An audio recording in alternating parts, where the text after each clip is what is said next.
Hello and welcome to Sleepsmyth, your peaceful place to unwind, dream and drift gently into sleep.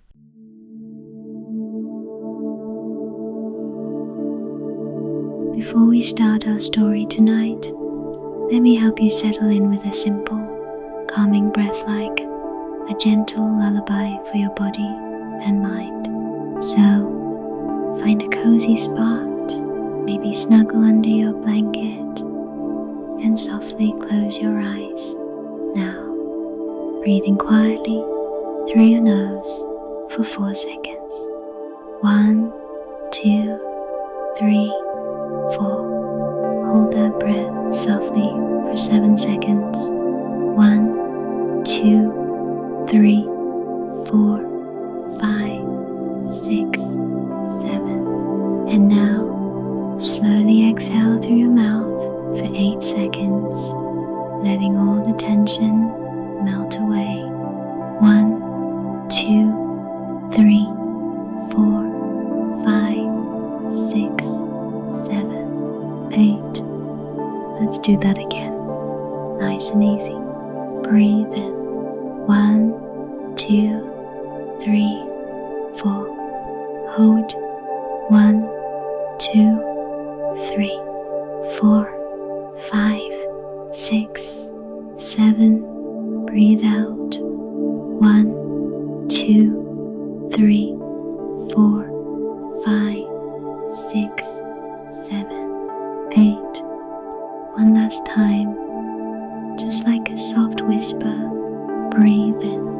1, 2, 3, 4. Hold. 1, 2, 3, 4, 5, 6, 7. Breathe out.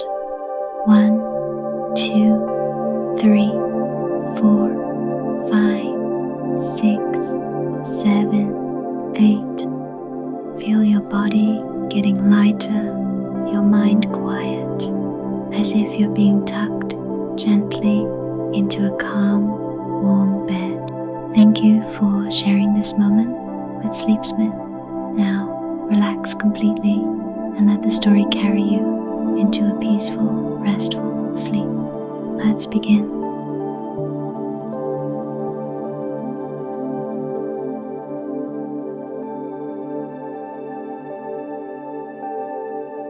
In Oceania, the land does not forget. Its mountains rise like guardians, holding the weight of old footsteps. Its forests breathe with whispers older than any tongue, and its waters shimmer with memory, keeping the shapes of giants and gods. Here, a city is never only made of stone and timber. It is called forth from story, carried into being by struggle, sorrow, and dream. Some say the earth itself remembers, and what it remembers becomes a place. Sydney, there is a tale of the Rainbow Serpent, a being of light and shadow. It moved across the land, carving rivers, opening valleys, shaping harbors. And when it rested, its coils pressed dreams into the earth, dreams that linger still, flowing through the heart of the city by the sea. APIA, in Samoa they remember Nafanua, goddess of war and peace. She rose from the underworld, fierce as storm and flame, her spear striking down kings, her shadow bringing silence to the battlefield. But even the fiercest hand grows weary, and in time she laid her weapons down. The wars faded, the land exhaled, and peace found its home upon the island. APIA grew in the wake of her story, a city balanced between power and stillness. Wellington, long ago, 2 taniwha swam in the still waters of a great lake. They wrestled and strained, their struggle shaking the land itself. One tore free, surging toward the open sea. The other remained, bound in grief, its spirit sinking deep into the earth. And from their battle, a harbor was born, both beautiful and sorrowful, a place where the city now stands, forever touched by their story. These are cities born not of maps or crowns, but of memory and spirit, of voices carried by the land and sea. Each one is a story still alive, waiting in the hush of wind and wave. So let your breath soften, let the weight of the day fall away, and listen as the past draws close. The veil is thin here, between what was and what is. The cities of Oceania are waiting, and the stories are ready to be told.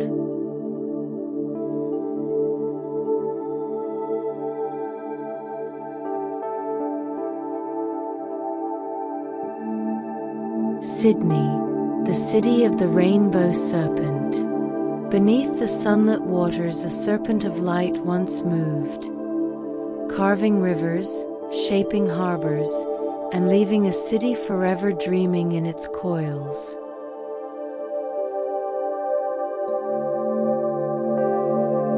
The awakening of the serpent. Before the world was as you know it, before the tall towers of glass shimmered against the horizon, before sails unfurled and harbors and streets wound their way across stone and soil, there was silence. Not the silence of emptiness, but the silence of waiting, a silence that hummed with hidden life, like the stillness before the first breath is drawn. The land lay in the dreaming then, neither fully awake nor fully asleep. Mountains did not yet stand, rivers did not yet wander. The harbor was only an echo of what it would become. All was shapeless, as if the earth had pulled a soft blanket over itself, reluctant to stir from slumber.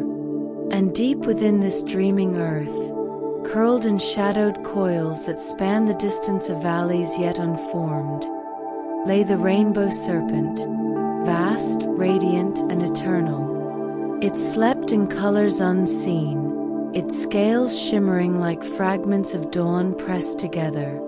Reds deep as desert clay, blues bright as the endless sea, gold that glowed like fire caught in stone. For ages uncounted it lay still, and the land waited with it. The wind whispered across plains not yet carved. The ocean lapped against shores not yet born. And the stars wheeled above, keeping their patient watch. Then the serpent stirred. A ripple trembled through the dark soil, a quiver like the exhale of the world itself. Its breath moved in waves, stirring waters from nothingness. Its great body shifted, and the earth heaved in reply. Where it turned its head, shadows broke and light spilled. Where it stretched, rivers of brilliance began to unfurl. With a long, slow motion, the Rainbow Serpent uncoiled from its sleep. It rose, a towering shimmer of scales that caught the starlight, scattering sparks of color into the night sky. The heavens themselves seemed to bend toward it, as if the stars longed to remember their own reflections in its skin. When the serpent's eyes opened, they glowed with the promise of creation. In their depths swirled the memory of every river, every hill, every living thing that would one day walk upon this land. The serpent's gaze was not just seeing, it was shaping, dreaming form into formlessness. It began to move across the sleeping earth. Each shift of its body pressed valleys into the ground.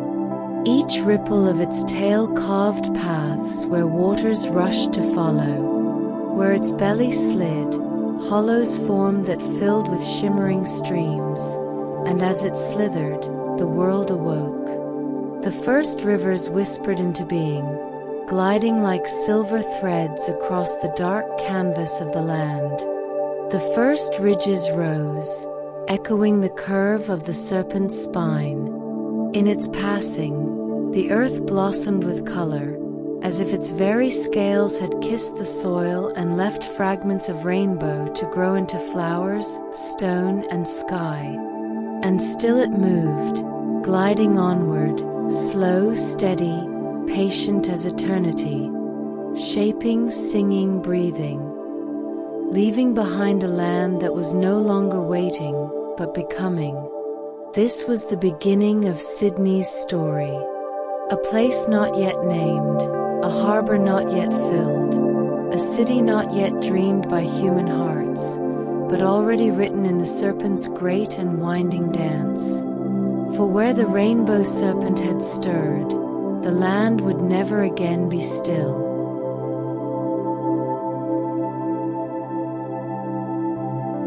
Calving of the waters. The rainbow serpent moved, slowly, endlessly, with the weight of mountains in its coils.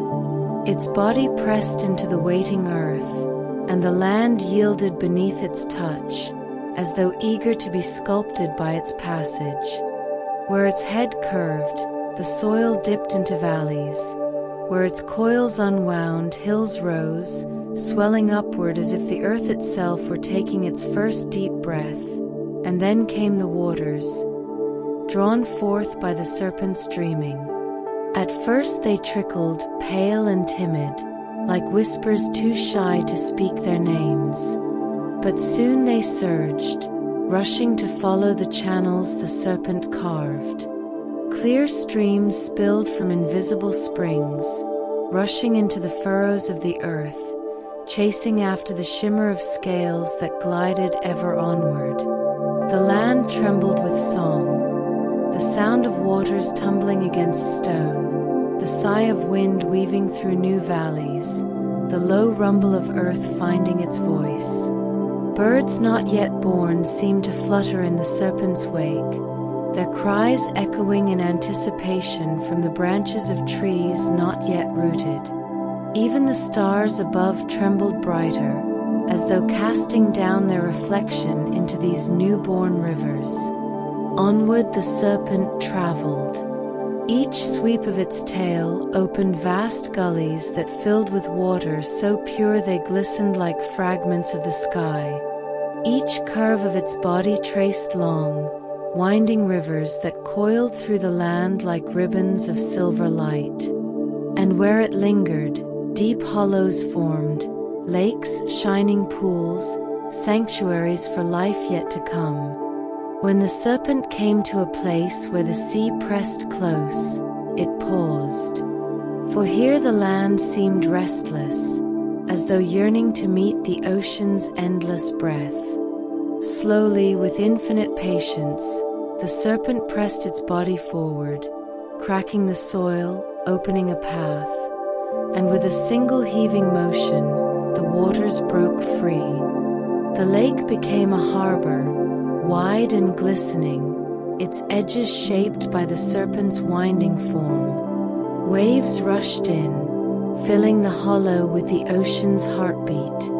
The salt of the sea mingled with the sweet waters of the rivers, weaving together in a dance that shimmered beneath moonlight and sun alike. It was no small harbor. It was vast, carved with arms and inlets, deep channels and sheltered coves. Each curve traced by the serpent's scales still shone with its hidden light, so that even in darkness the waters seemed to glow faintly, as though the creature's dream had seeped into their depths. Here the serpent lingered, curling within the cradle of the harbor, letting the waters lap gently against its body. Its coils wrapped the edges of the inlet, shaping bays and beaches, cliffs and channels. The great being breathed, and each breath stirred tides, pulled waves higher, pressed foam against stone. And the earth, once formless, now held its heart. For where the serpent rested, the harbor lay, shimmering, alive, filled with the promise of life and memory. Even now, when the sun rises over Sydney, its light scatters across the water in shifting colors: red, gold, violet, blue, as though the serpent's scales are still just beneath the surface, catching the dawn. Even now, when waves crash against the sandstone cliffs, some say it is the serpent's breath, exhaling in slow, eternal rhythm. The harbor had been carved, but the serpent's journey was not yet done. Beyond the water stretched plains that would one day cradle forests in fire. Mountains yet to rise, skies yet to thunder. And the serpent, endless in its dreaming, slid onward, its body shimmering, its vision still shaping the waiting world.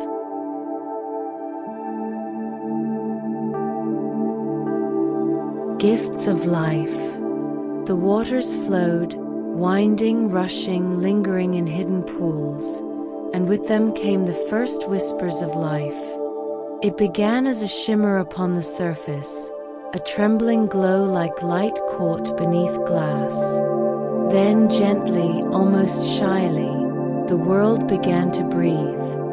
From the hollows, where the rainbow serpent's body pressed deepest, green tendrils rose, fragile at first, then strong. They unfurled into ferns, broad and feathered, their fronds catching the light of the new sun. They spread one after another, until the land was carpeted with soft green, swaying like waves of color against the wind. Trees followed, springing from the serpent's touch.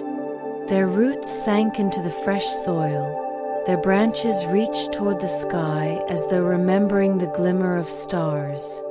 Eucalypts rose tall and silver, their leaves trembling with the scent of sharp sweetness. Banksias bloomed with golden torches, their petals a crown of fire against the horizon. Paperbarks stretched white-skinned along the streams, peeling their bark in quiet whispers, as if telling secrets to the breeze. The air filled with fragrance, the breath of a world awakening. The sound of leaves rustling joined the music of water, weaving together a lullaby that swelled across valleys and hills. Then came the creatures. At first, they moved like shadows in the shallows, shapes of promise swimming within the new rivers. Fish darted, shimmering as though each carried a scale of the serpent in its body. Frogs croaked, their voices round and full, singing to the rain that would one day nourish them. Insects rose in clouds of silver wings, catching the sun in flashes of gold. On land, soft paws pressed into the soil. Kangaroos leapt, their tails thudding like drums upon the ground. Wallabies followed, smaller, quicker, darting through the green like sparks of flame. In the trees, possums clambered and cockatoos shrieked, their white wings scattering across the sky like pieces of broken cloud. And still the serpent moved, and still life bloomed in its wake. Reptiles basked on warm stones, their scales catching the light with echoes of rainbow shimmer. Birds with long beaks and curved wings circled the rivers, dipping down to drink, their cries sharp and joyful. From the sea came dolphins, sleek and laughing, drawn into the serpent's harbor as though answering a silent call. Everywhere, life unfurled like a story long waiting to be told. Every tree seemed to hum with energy, every ripple of water carried secrets, every creature bore the imprint of the serpent's dreaming. And among all this abundance, silence lingered, waiting for something more. For the land was alive now, rich and shimmering, but it was not yet complete. The serpent knew. It felt in the slow coil of its body, in the deep light of its eyes. Something was missing. So the serpent breathed again, a long, low breath that rippled across the land like thunder rolling in the distance. And in that breath lay law, order, the sacred patterns that would guide the living.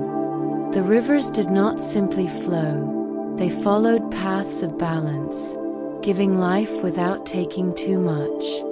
The trees did not simply grow, they spread in harmony, each finding its place in the whole. The animals did not simply wander, they moved within rhythms, migrations and hunts, circles of life that kept the world steady.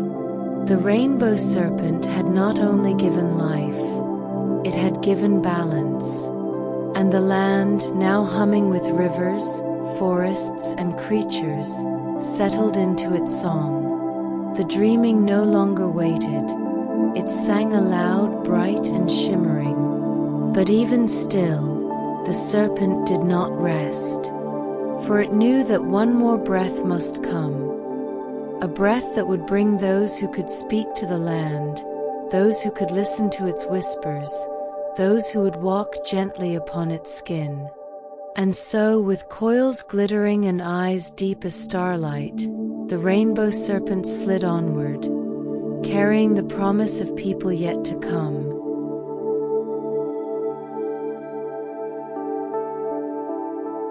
First people. The Rainbow Serpent glided across the land, its scales glimmering with every hue of the world. Its rivers had flowed, its forests had risen, its creatures had leapt and flown and sung. Yet as it watched, the serpent felt a silence still humming beneath the music, a silence shaped like voices not yet heard. So it lifted its head high, higher than the hills it had raised, higher than the trees it had called into being. Its eyes burned with the glow of hidden suns, and from its mouth poured a breath vast and luminous.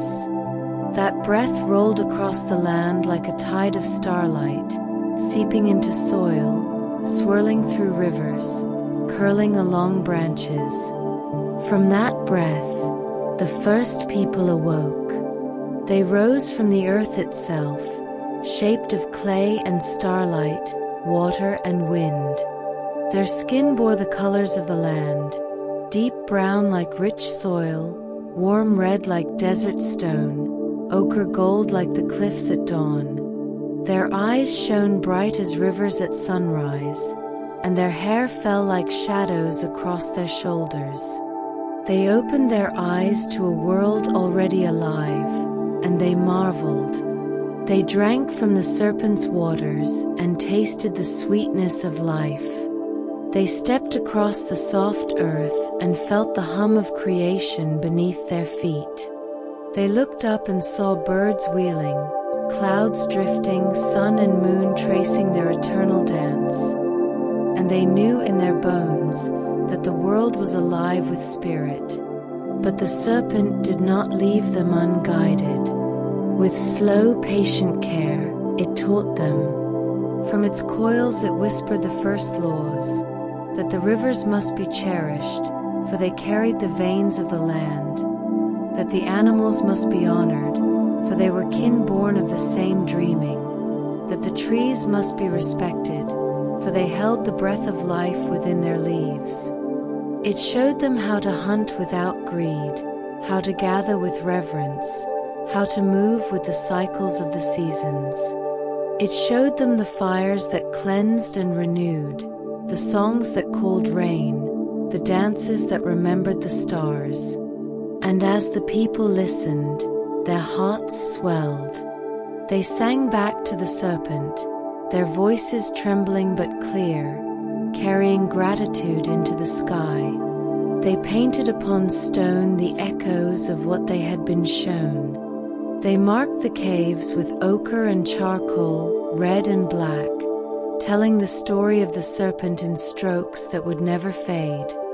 Thus the first people became part of the dreaming itself, not apart from the land, but bound to it as tightly as rivers to their beds, as roots to their soil, as stars to their endless turning. They carried the serpent's breath within them, and through them the dreaming continued to live. The Rainbow Serpent, seeing this, was content. It coiled itself within the great harbor it had carved, letting the waters rise and fall against its shimmering body. Yet even as it rested, it kept watch. Its eyes gleamed beneath the surface, twin lights like moonstones beneath the tide. And the people, who now walked upon the earth, knew. They knew the serpent was not gone, nor fully awake, nor fully asleep. They knew its body lay beneath the water, stretching through rivers, curling beneath valleys, shimmering beneath sandstone cliffs. They knew that when storms gathered, when rain pounded the soil, when lightning split the sky, it was the serpent stirring in its dream. So they honored it. They told its story by firelight. They carried its song upon the wind. They danced its coils upon the earth, so that each step reminded them they stood not upon mere stone, but upon the body of a living ancestor. And thus the first people and the serpent were bound together, guardians of each other, keepers of the dreaming.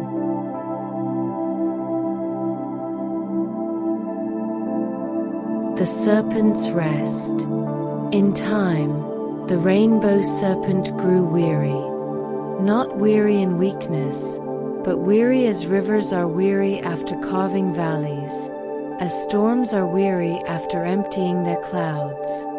It had shaped the land, called forth the waters, birthed the forests, breathed life into creatures and people alike. Its dreaming had poured into every hollow, every hill, every stream and stone.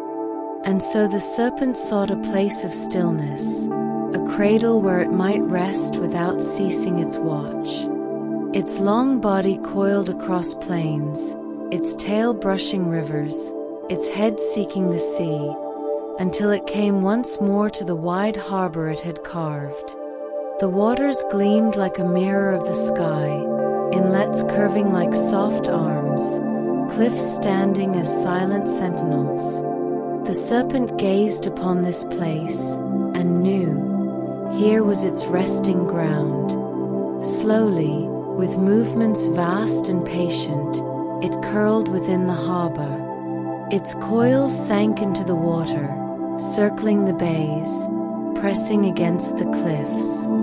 Its head lowered, sliding beneath the surface, eyes glimmering once before they vanished into the depths. Its tail stretched outward, winding through channels, brushing the open sea beyond. The harbor sighed as the serpent settled, its waters rising and falling with each breath. Waves lapped against sandstone, their rhythm a heartbeat echoing from the creature below. The tides followed the serpent's slow inhale and exhale, retreating when it drew in, surging forward when it released. Yet though it rested, it did not abandon the world. In its dreaming slumber, it continued to shape. When it stirred, storms gathered, clouds bruised dark, rain fell heavy, lightning cracked across the sky like the glint of its hidden scales. When it turned, the earth trembled faintly, cliffs crumbling into the sea, stones splitting open to reveal glittering veins of color. And when it sighed, the harbor glittered with rainbow light, sun striking waves until they shimmered with all hues of its body. The first people watched, and they understood. They saw the waters rise and knew the serpent was breathing. They heard thunder and knew the serpent was shifting. They painted lightning as the serpent's tongue, rainbows as the glimmer of its coils in the sky. They told one another, "Do not anger it, do not wound the land where it lies, for its dreaming keeps all things alive." By firelight they whispered stories of its rest, how beneath the harbor the serpent slept, coiled around the roots of the world, how its dreams spilled into rivers and skies, keeping balance between storm and calm. They sang its lullabies, low and steady, songs that drifted like smoke into the night air, hoping their voices soothed the great being in its sleep. And in return, the serpent guarded them. It did not let the seas swallow the land, nor the storms break the forests, nor the sun scorch without relief. Its dreaming wove harmony, a balance between plenty and scarcity, silence and song, night and dawn. Still the people knew, rest was not eternal. The serpent could wake fully, and if it rose in anger, mountains would split and rivers would flood, and the land itself would shudder in fear. So they kept their reverence, their dances and stories, their offerings laid gently by water's edge. They lived as though every step touched the skin of their ancestor, because it did. And thus the harbor became more than water, more than stone and tide. It became the resting place of a great dreamer, whose sleep held the heartbeat of a city yet to come. Even now, when dawn light scatters across Sydney's harbor, when the sails of boats gleam like wings drifting across water, there are those who say, "It is not only sunlight you see, it is the shimmer of scales beneath the tide, the serpent's body stirring in its long eternal rest."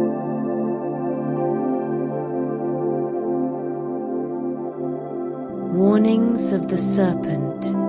For many seasons the Rainbow Serpent lay in peace, its coils resting beneath the harbor, its dreaming keeping balance between sun and storm. The first people lived gently upon the land, listening to its rhythms, honoring its laws.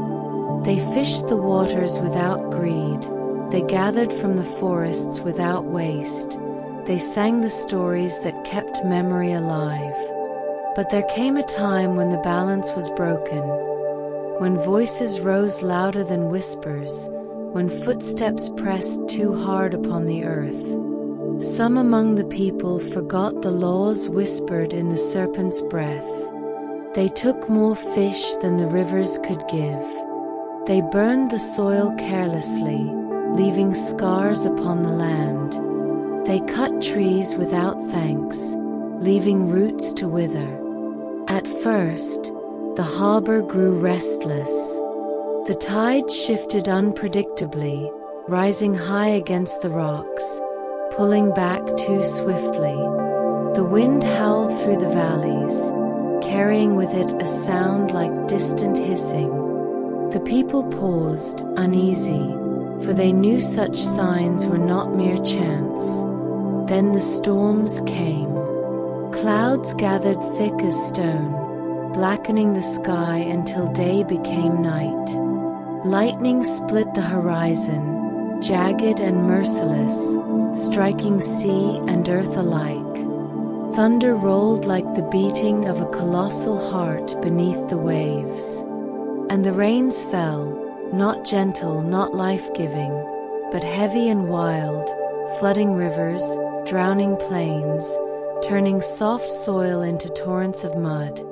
The people cried out, and the elders spoke. The serpent stirs, it dreams in anger. They reminded the young of the laws, of the balance, of the reverence that must never be forgotten. They urged them to return what they had taken, to honor the trees, the waters, the creatures once more. Yet the serpent's dreaming did not quiet easily. From beneath the harbor, its body shifted, and the waters rose with it. Waves lashed the shores, tearing bark from trees, scattering stones across the beaches. Whole sections of cliff cracked and crumbled, falling into the sea with a roar that echoed like the serpent's voice. The people gathered at the water's edge. They lit fires, their smoke rising into the storm-thick air. They sang songs older than memory, voices trembling but steady, weaving a net of sound to calm the restless being. They painted upon their bodies the colors of the serpent, red, white, black, yellow, so that when the ancestor looked upon them, it would remember, "These are my children born of my dreaming." For many nights they sang, through thunder and rain, through crashing waves and trembling earth. They told the serpent they had not forgotten, that they still walked within its law, that they still honored the breath it had given them. Slowly, slowly, the storms began to ease. The rain softened, falling in silver threads instead of sheets of fury. The thunder rumbled further and further away, until it was only a distant murmur. The harbor stilled. The serpent, wrapped once more in its coils, settled deeper into its rest. Its breath slowed, the tides gentled, the waters shimmered with faint colors once again, and the people knew the warning had been given. The serpent was no mere story to be told and forgotten. It lived, it watched, it dreamed, and its dreams could be gentle or terrible, depending on how its children treated the land it had carved. From that time, they told the tale to every ear that would listen. By firelight, beneath stars, within caves where ochre paintings glowed like embers upon stone, they told their children, "Never forget the serpent. Walk gently, live in balance, honor the dreaming. For if you do not, the waters will rise again, and the world will tremble beneath its coils." And so, the warnings lived alongside the blessings. For the serpent was both life and storm, beauty and fury, gift and punishment. Eternal, watching, waiting.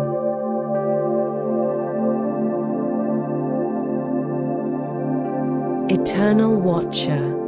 When the storms had passed and the harbor lay quiet once more, the people breathed deeply of the silence, a silence not of emptiness but of calm, of the world settling back into its rightful rhythm.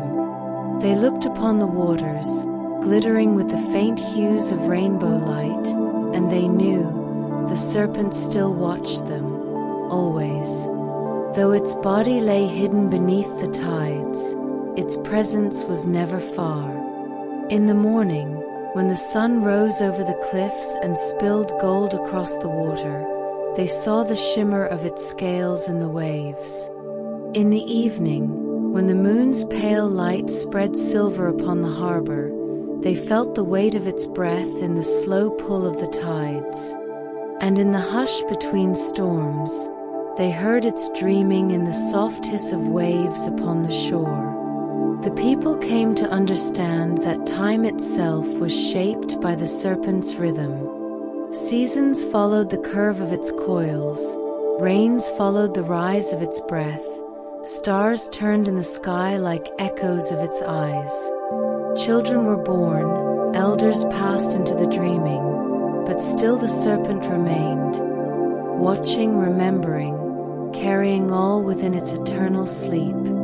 Generations rose and fell, each one whispering the tale anew. Elders gathered the young around firelight, tracing with their hands the curve of rivers, the shape of valleys, the shimmer of rainbows arched across the sky.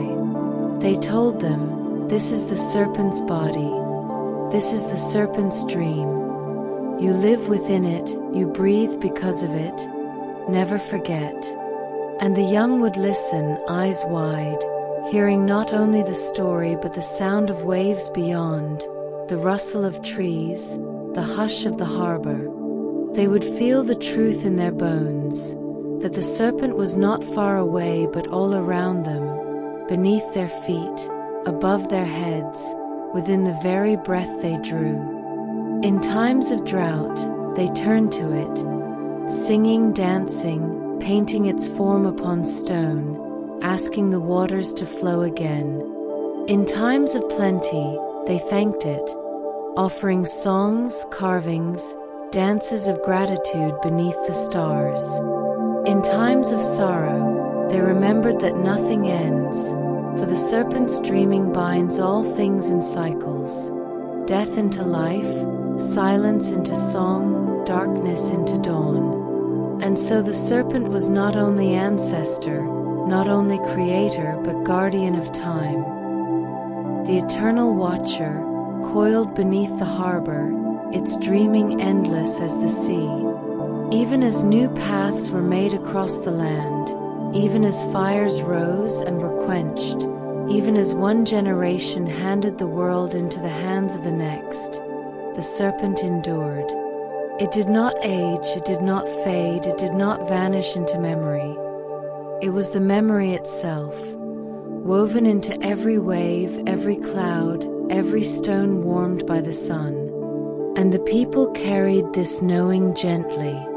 They built their lives upon the land with care, for they understood they lived upon the serpent's back. They drank from its waters with reverence, for they knew they drank from the veins of its body.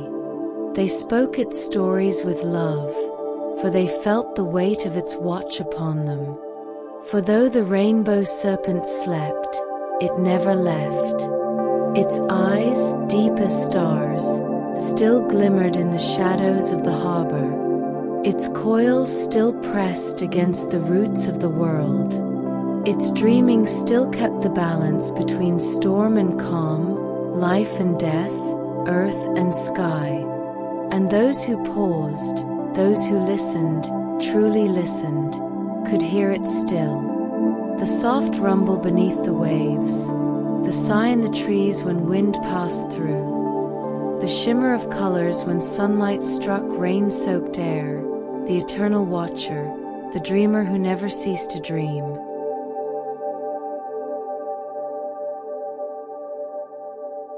The city of the Rainbow Serpent. Beneath the glitter of modern lights, beneath the sails of ferries and the hum of a city that never truly sleeps, the Rainbow Serpent still lies coiled, its body pressed into the roots of the harbor, its scales shimmering unseen beneath the tides, its dreaming flowing through every breath of wind and every roll of wave. Sydney rises above it, towers and bridges, houses and gardens, yet all of it rests upon the serpent's back. Each morning, when dawn spills across the water, painting the sky in hues of fire and rose, the serpent's breath lifts the tides. The harbor shimmers as if touched by rainbow light, and those who pause to look closely may wonder if they are seeing only sunlight, or if it is the glimmer of scales just below the surface. Each evening, when the sun sinks behind the ridges and the city's lights awaken, the tides fall once more, following the rhythm of the serpent's long, slow exhale. The bridge stretches across the harbor like a span of bone. The opera house rises like the wings of some great white bird. And yet all these things stand only because the serpent allows it, because it dreams them into balance. The people who once gathered by firelight are still here, their voices carried in the songs of their descendants. Elders tell the story, their words weaving through generations like threads of light. They remind their children, this city is not built only on stone and steel. It is built upon dreaming, upon the body of the ancestor who still lies beneath the waves. And even those who have forgotten, even those who walk busy streets with eyes cast down, feel it in ways they cannot name. In the hush before a storm breaks, when the air grows heavy and the harbor darkens, something vast stirs inside them. In the brilliance of a rainbow arched across the sky after rain, they pause, hearts quickened by beauty they cannot explain. In the deep rhythm of tides pulling at the shore, they sense an ancient pulse that beats alongside their own. For the serpent has not left. It has never left. It waits beneath the harbor, its dreaming vast enough to hold the whole city, its watch endless as time itself. Sometimes, when storms rage across the coast and lightning splits the horizon, it shifts uneasily, reminding all who live above that its patience is long but not infinite. Sometimes, when the waters glitter with rainbow sheen at dawn, it whispers blessing, a promise that harmony still lies within reach. The city has grown, but the serpent has always been larger. Larger than stone, larger than steel, larger even than memory. Its coils encircle mountains, its breath moves oceans, its eyes glitter in the stars above. Sydney is but a shimmer upon its dreaming, a fleeting light across its endless rest. And yet, in its patience, it allows the city to rise, for it does not despise what has come. It only asks that the law of balance be remembered, that the harbor be honored, that the earth not be treated as lifeless ground, but as the body of the ancestor itself. So even now the story is told, whispered by waters lapping against wharves, painted across skies with every rainbow that follows the rain, carried in the tides that swell and fall with the serpent's breath. Sydney, the city of the Rainbow Serpent, rests in its coils, bathed in its dreaming, guarded by its eternal watch. And those who pause, truly pause, may feel it still. A deep hum beneath the city's clamor, a shimmer of unseen light across the harbor's waves, the heartbeat of something vast, ancient, and alive. The serpent, still here, still dreaming, still waiting.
APIA, the island of the fallen spear, upon the waves of Samoa she strode, fierce as flame, swift as storm. Yet the day came when her spear touched the earth, and silence conquered war.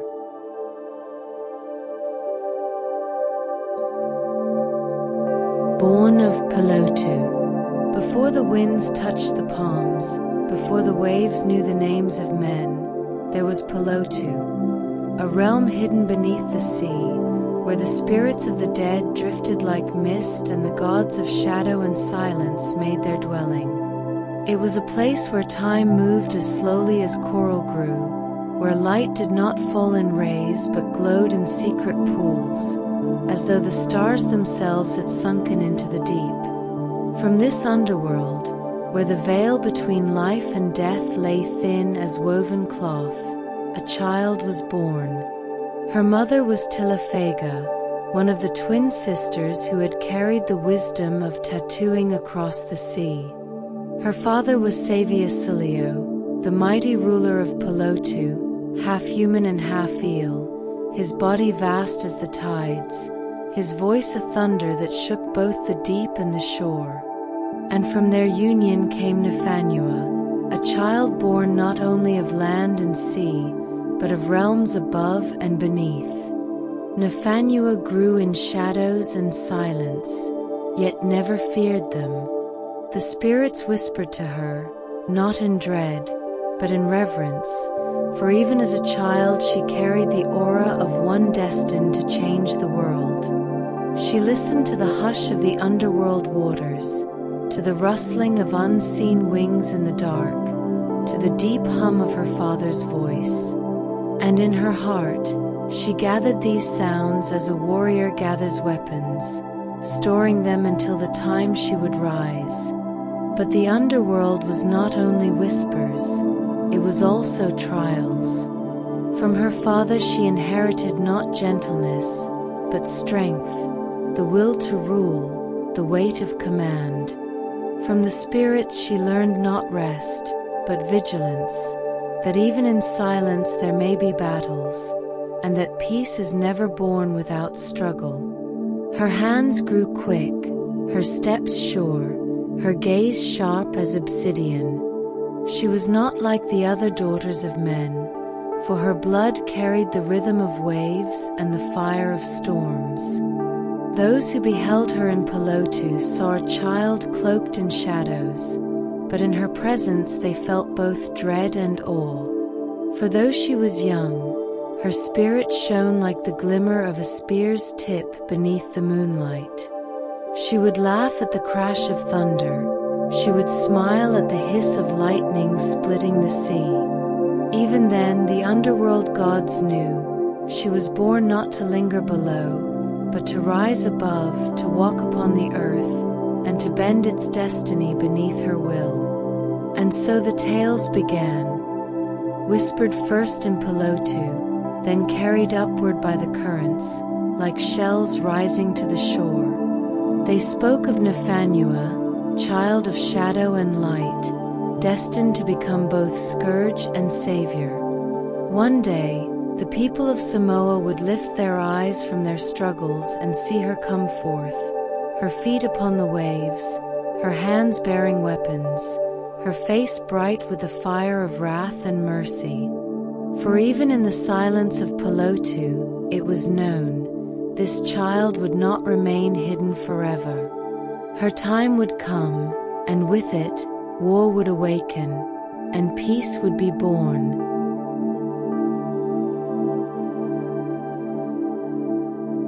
The world in turmoil. Above the waters of Pelotu, the islands of Samoa stretched like green jewels across the blue expanse.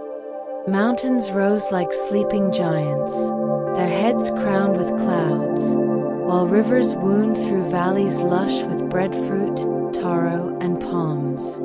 The air was heavy with the scent of salt and blossoms, the sea forever singing against the reefs. To any wandering spirit, it was paradise. Yet beneath this beauty, strife brewed, as relentless as the tide. For the chiefs of Samoa were locked in endless quarrels. One clan rose, another fell, each vying for power, each staking claim to land, to honor, to blood. Villages became fortresses, their people caught in the storms of feuds that spanned generations. The cries of warriors echoed across the valleys. The clash of clubs and spears broke the peace of dawn. Smoke curled often from the hillsides, not from cooking fires, but from homes laid waste in vengeance. The people longed for peace, yet peace could not be born. For every insult demanded repayment, and every injury sparked a chain of retribution that stretched into infinity. Chiefs swore oaths to gods, invoked ancestors, and yet their hunger for dominion drove them again and again into war. Even the land seemed weary.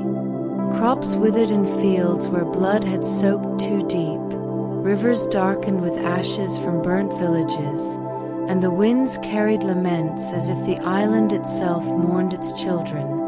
It was in these days of turmoil that whispers of Nafanua drifted to the ears of mortals.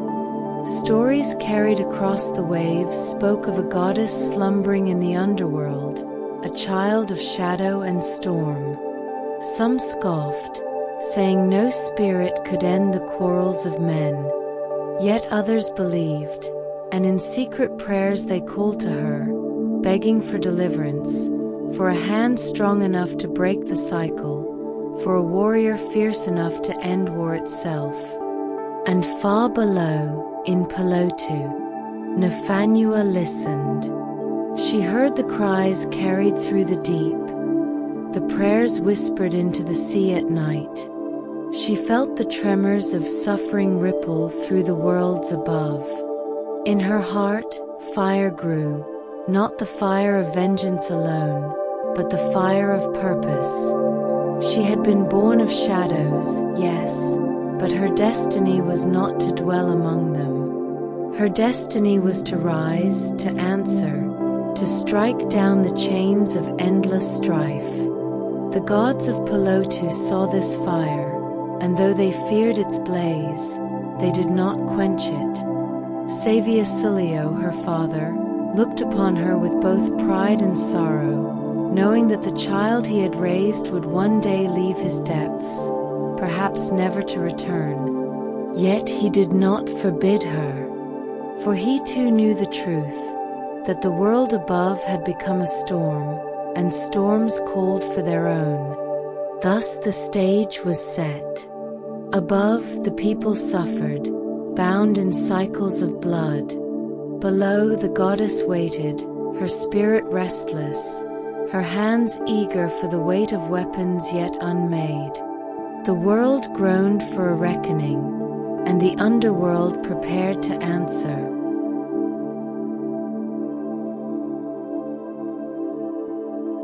Forging of the War Goddess. In the stillness of Pelotu, where shadows veiled the waters and spirits drifted like smoke, the time of waiting came to an end. Nafanua, restless with the cries of the world above, turned her eyes toward the path that led upward. Her heart beat with both fury and compassion, for the quarrels of men were not hers, yet their pain echoed in her blood. She knew she could no longer remain a watcher in silence. She must become a storm, a force that no chief, no warrior, no clan could resist. But a goddess does not rise unarmed. From the depths of the underworld came weapons wrought not by human hands, but by the will of spirits and the fire of gods. It was said that Saviasilio, her father, summoned his forges from the belly of the sea. Out of obsidian he shaped clubs that gleamed black as midnight, sharp enough to split bone with a whisper. From coral he carved spears, their tips honed to pierce the strongest shield. And from the very spine of the ocean's current he drew forth a great fan, a weapon as strange as it was deadly. This war fan, the lofu, was unlike any arm of men. Its woven blades carried the weight of storms, able to sweep through armies like the wind through grass. It was a weapon of mastery, not brute force, and in Nafanua's hands it became the herald of her destiny. To strike with it was to summon the wrath of Pelotu itself. When the weapons were laid before her, the underworld grew hushed. The spirits who had once whispered like leaves now bowed their heads, for they knew a great tide was turning. Nafanua lifted the spear, feeling its weight hum like thunder in her grip. She grasped the club, its edge glimmering with an obsidian sheen. And finally she spread the war fan wide. The shadows seemed to bend toward it, as though all darkness longed to obey her command. The gods tested her then, for no goddess is crowned without trial. They sent her into the caverns where serpents coiled like rivers of flame, into the forests where shadows grew teeth and claws. But Nafanua did not falter. Her spear struck swift, her club broke stone, her fan swept away foes like chaff on the wind. Wherever she moved, silence followed. The silence of battles ended before they began. At last, she stood upon the shores of Pelotu, gazing upward through the layers of sea and sky.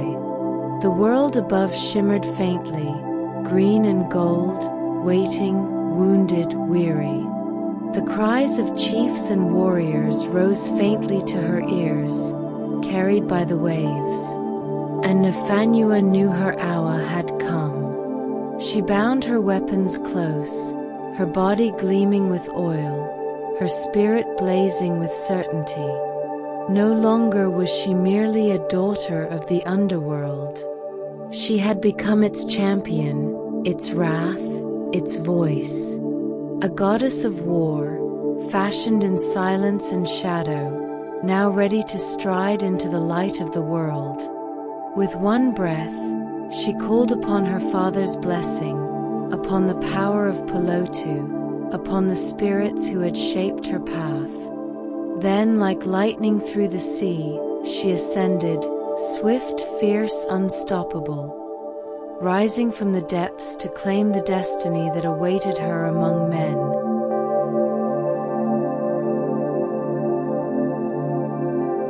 Coming of Nafanua.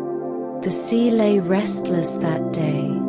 Its waves rose not in gentle rhythm but in great rolling swells, as though the ocean itself awaited something mighty. Fishermen, casting their nets in the dawn light, felt their canoes shudder as currents shifted beneath them. Birds wheeled inland, crying sharp warnings, and even the wind held its breath. The horizon darkened not with storm clouds, but with a shadow that moved upward swift and steady from the fathoms of Pelotu. Then she came. Nafanua, daughter of the underworld, goddess of war, broke the surface of the sea like a flame tearing through night.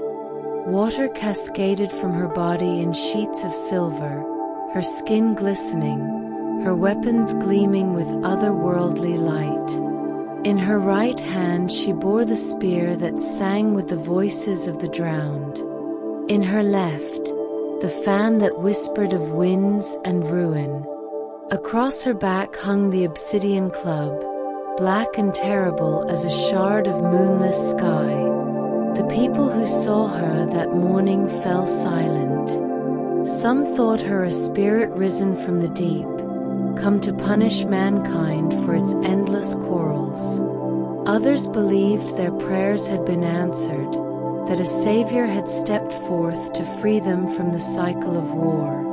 Whatever they thought, all trembled, for Nafanua's presence was unlike any mortal's.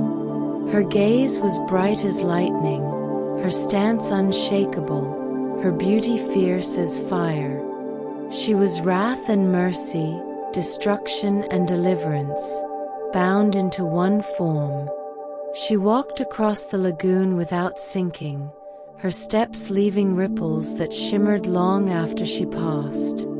Children clung to their mothers, chiefs grasped their clubs, warriors stared in awe, their pride pierced by wonder. And when Nafanua spoke, her voice rolled like the tide, deep and commanding. "Enough," she said, and the word carried across the waves, echoing through valleys and hills, into villages and fortresses alike. Enough of blood, enough of quarrels, enough of pride. The land groans beneath your strife, and the sea is weary of your cries. I come with the weapons of Pelotu. I come to end your wars. Her words struck fear into the proud, yet hope into the weary. Chiefs whispered among themselves, uncertain whether to bow or to resist. For who could stand against a goddess? And yet, pride is a stubborn root, and many were not ready to yield.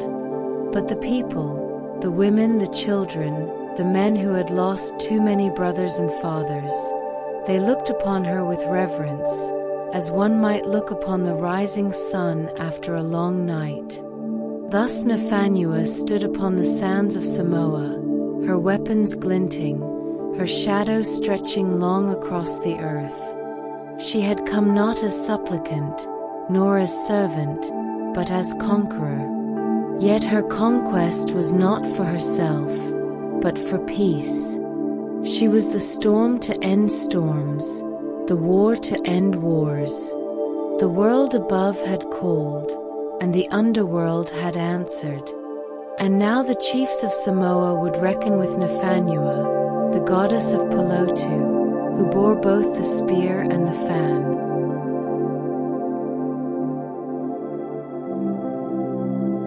Battles of Nafanua. War had torn the islands apart for too long. Chiefs rose like waves in a storm, only to crash and fall in endless succession. Villages carried scars of fire and blood, and the people, weary of strife, looked toward Nafanua with eyes full of desperate hope.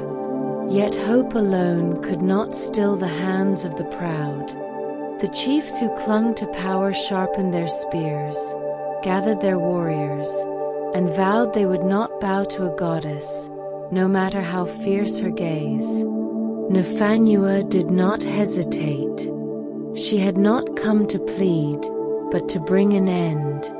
With the fan in her hand, she summoned winds that bent palm trees and tore the roofs from houses of stone and reed. With her obsidian club she struck, and armor split as though made of bark, shields shattering into fragments that glittered like black rain. Her spear flashed like lightning, swift and merciless, piercing the lines of men who thought themselves unbreakable. Her first campaign was against the warriors of the East, men proud of their lineage and feared for their cunning. They came with war cries, drums pounding like thunder through the valleys. Yet when they clashed with Nafanua's fury, their cries faltered. Warriors fell before the sweep of her fan, as though the very air betrayed them. The chiefs who led them fled into the hills, their banners abandoned in the sand, their pride broken by the force of a single goddess. From there she turned to the strongholds of the west, where chieftains had fortified their villages with stone walls and wooden palisades. They thought themselves safe, sneering at the tales of her conquest. But Nafanua came not as rumor, but as storm. She crossed rivers swollen with rain, climbed ridges sharp with rock, and when she arrived at their gates, she struck with such power that the walls trembled. The obsidian club shattered their defenses, the spear pierced their champions, and the fan scattered their armies like dry leaves in a gale. By nightfall, their stronghold lay silent, its fires quenched, its banners torn down. Everywhere she went, the land whispered of her. Some chiefs surrendered before her arrival, sending envoys with gifts and oaths of loyalty. Others resisted, only to find their villages empty of warriors by dusk, for none could stand against her wrath. And yet, though her weapons wrought ruin, Nafanua did not kill without cause. She spared the weak, protected the innocent, and forbade her followers from plundering the conquered. To her, war was not glory, but necessity, a fire to cleanse, not to consume. So the tide turned in Samoa. The endless chain of vengeance was broken, link by link, as chiefs fell or bent the knee. The people began to breathe again, their nights free of war cries, their days no longer haunted by the smoke of burning homes. And in their hearts, reverence for Nafanua deepened. She was no longer merely a goddess of shadow and sea. She had become the living shield of her people, the one who bore the spear and the fan to end the quarrels of men. Yet power is a double-edged blade, for as her victories grew, so too did her influence, and whispers rose that perhaps she did not fight for peace alone. Some feared that Nafanua might claim dominion, that she might sit upon the mat of chiefs and rule all Samoa herself. And though she had brought peace, the ember of suspicion began to glow quietly in the dark. But for now, the land lay quiet under her hand. The chiefs subdued, the people safe, the blood-soaked earth given time at last to heal. Nafanua's battles had ended not only with conquest, but with silence, the silence that follows a storm, when the winds have passed and the sea lies still, shimmering beneath the sun.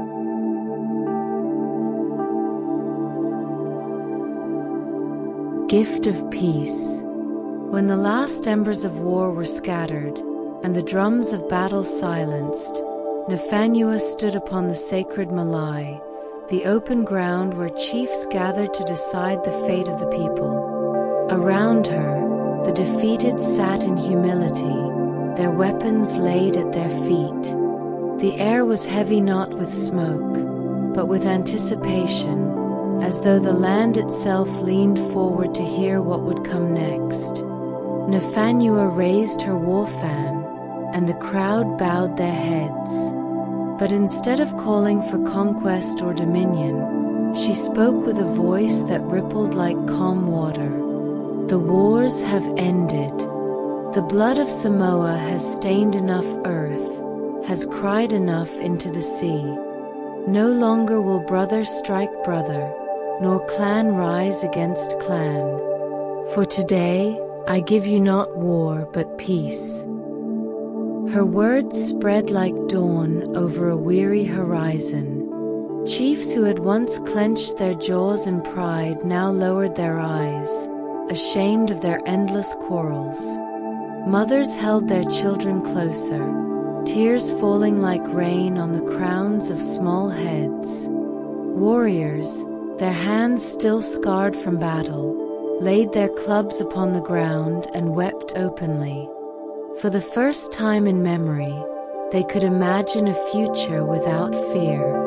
Nafanua then did something none expected.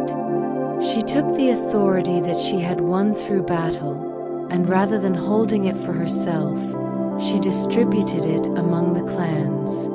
The highest titles, the seats of power, the sacred rights of rule, she gave them freely, not to the strongest warriors nor the wealthiest chiefs, but to those she deemed worthy, those who would lead with fairness and guard the fragile peace she had forged.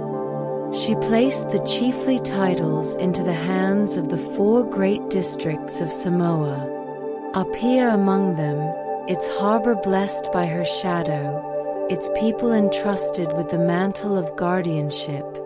Each gift was a promise that authority must be shared, that no single clan would rise unchecked, that the balance of power would endure like the roots of the great banyan tree.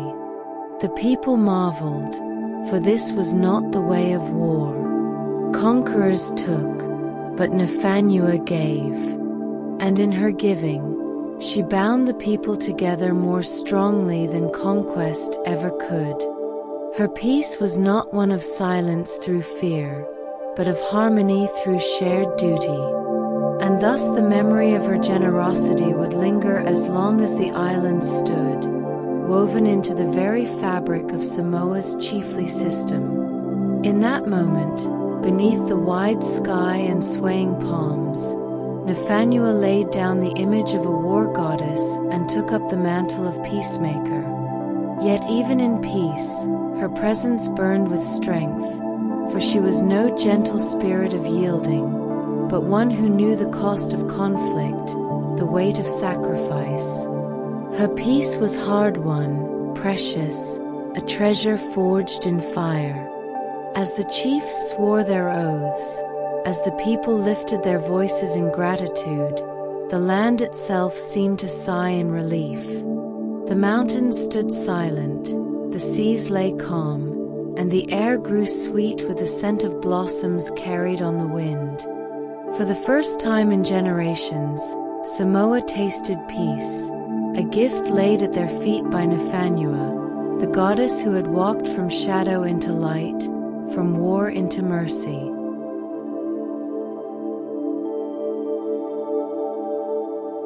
The prophecy of Nafanua.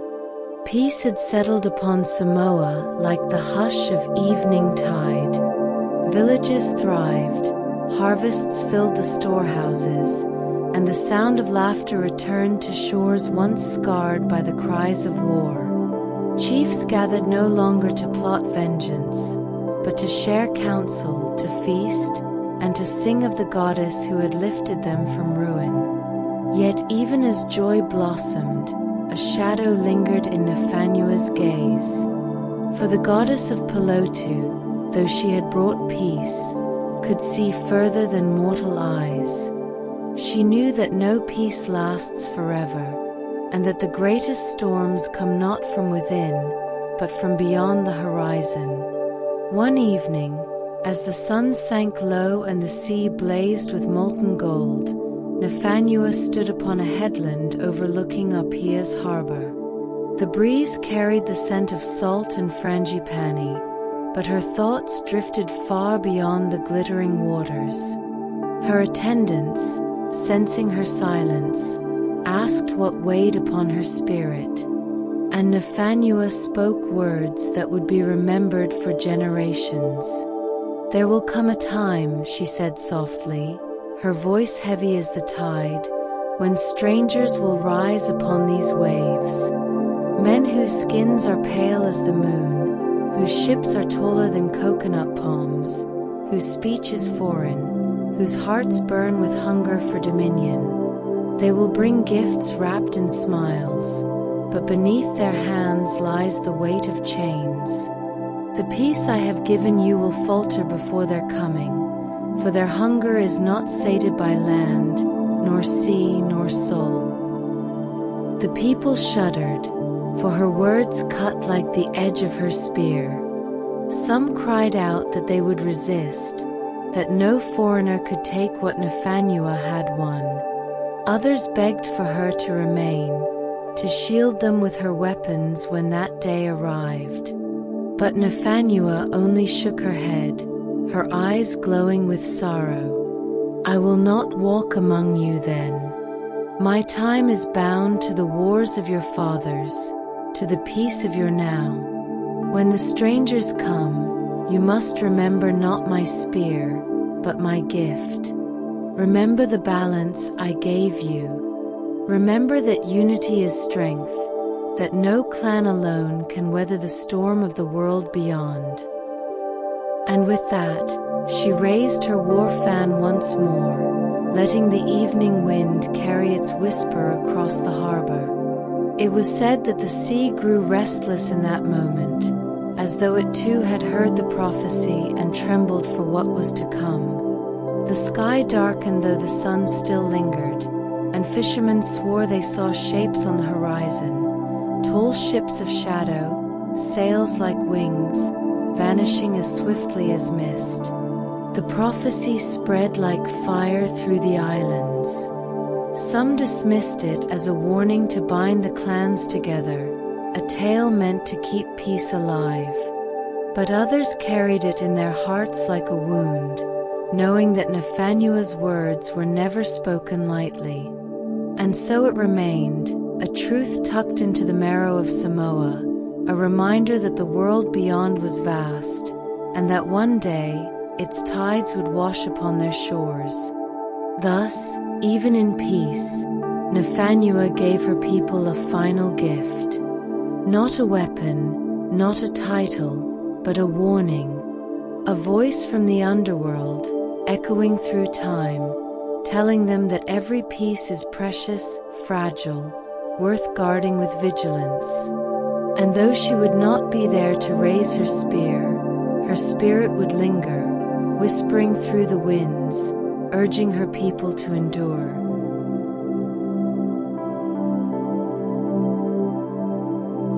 The legacy of the fallen spear. When the time of battles had ended, and her prophecy had been spoken, Nafanua withdrew from the gaze of men. Some say she returned to Pelotu, the shadowed underworld from which she had first emerged. Others whisper she walked into the sea at dawn, her war fans scattering the waves as though parting a veil, her form dissolving into the horizon until only the light remained. Yet others believe she still lingers, hidden among the mountains and reefs, her spirit watching, waiting, guarding the land she once saved. Her weapons, it is told, did not vanish with her. The obsidian club was carried into Pelotu's depths, its edge glowing faintly like cooled fire. The war fan was said to have risen into the sky, becoming a constellation, its shape flickering among the stars on clear nights. And the spear, the most sacred of her arms, fell upon the earth. Some say it sank into the roots of a great banyan tree near APIA, its shaft turned to living wood, its spirit feeding the strength of the land itself. From that day, the tree grew vast and unshakable, its branches spreading wide, a silent reminder of the peace she bestowed. Generations passed, and her name became woven into every chant, every chiefly title, every story told in the cool hush of Samoan evenings. When the winds roared across the valleys, people would murmur that it was Nafanua's fans stirring the air. When the seas rose in storm, they whispered that her spear had stirred the deep. And when disputes threatened to rise, the elders would speak of her gift, reminding all that unity was her legacy, that Samoa's strength lay not in conquest, but in balance.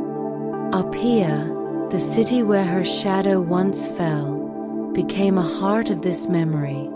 Its harbor cradled by mountains and sea was said to hold her blessing still.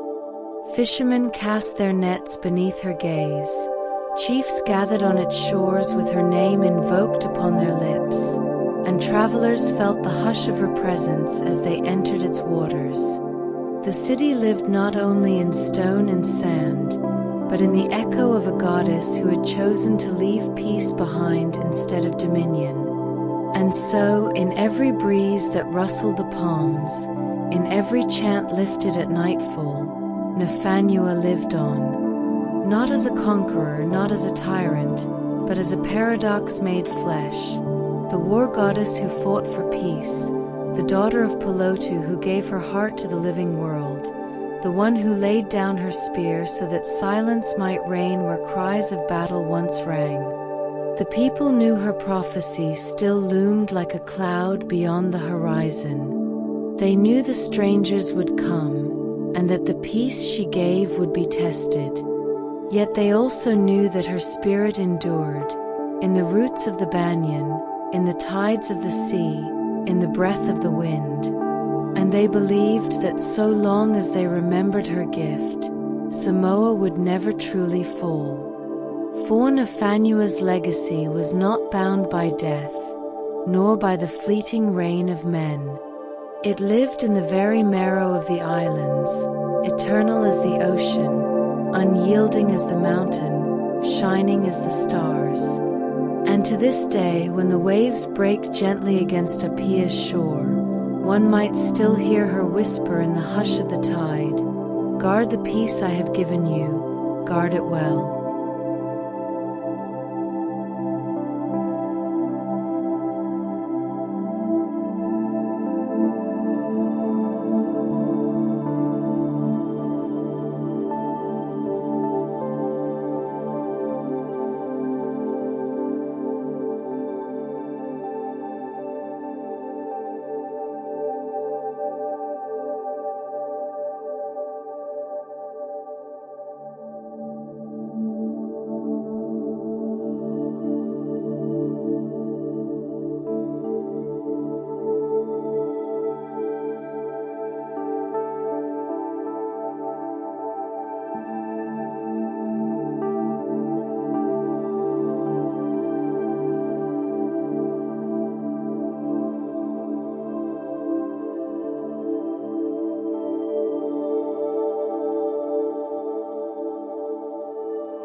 Wellington, the harbor of the two taniwha. Two taniwha bound in a lake of still waters, where one leapt to the sea, and the other was left to linger, shaping a harbor of beauty and sorrow.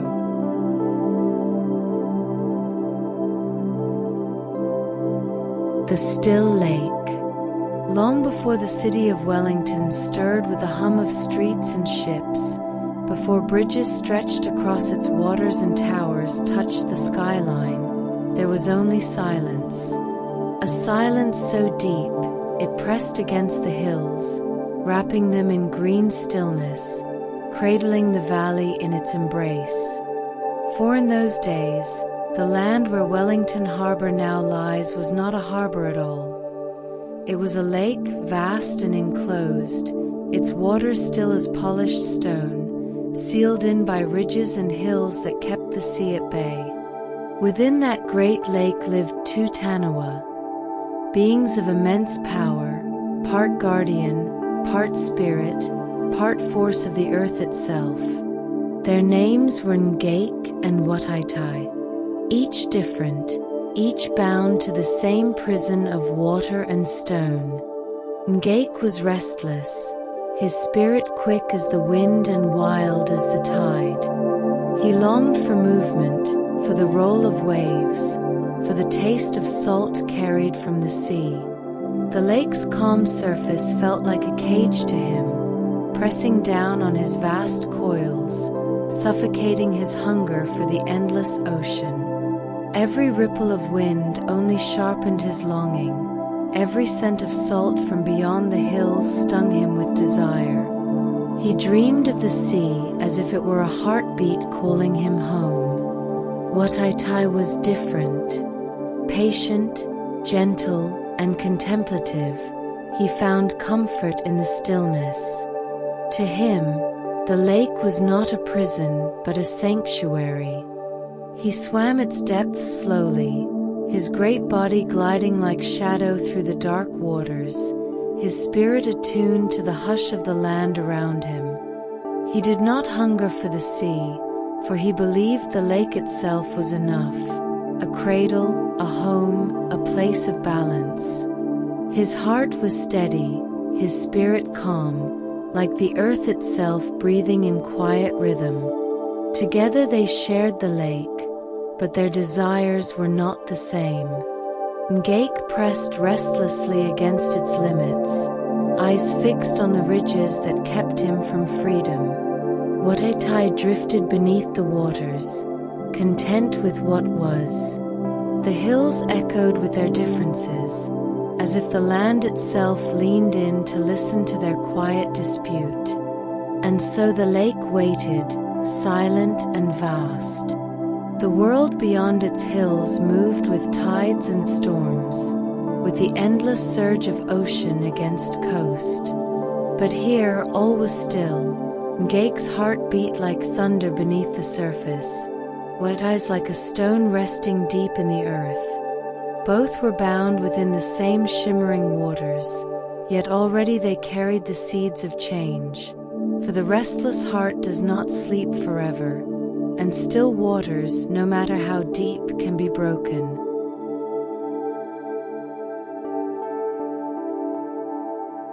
Restless heart of Ngake. The days inside the lake stretched like long shadows. The sun would rise, spilling light across the green ridges, and fall again into dusk, yet for Ngake, each day was the same. Each dawn felt heavier than the last, each night more suffocating. The stillness of the lake pressed against his scales like chains, holding him in place, denying him the movement he craved. He swam in wide, restless circles, his great body churning the waters until ripples spread across the mirrored surface. The birds that perched on the trees along the hills startled at his surging presence, scattering into the air like flecks of light.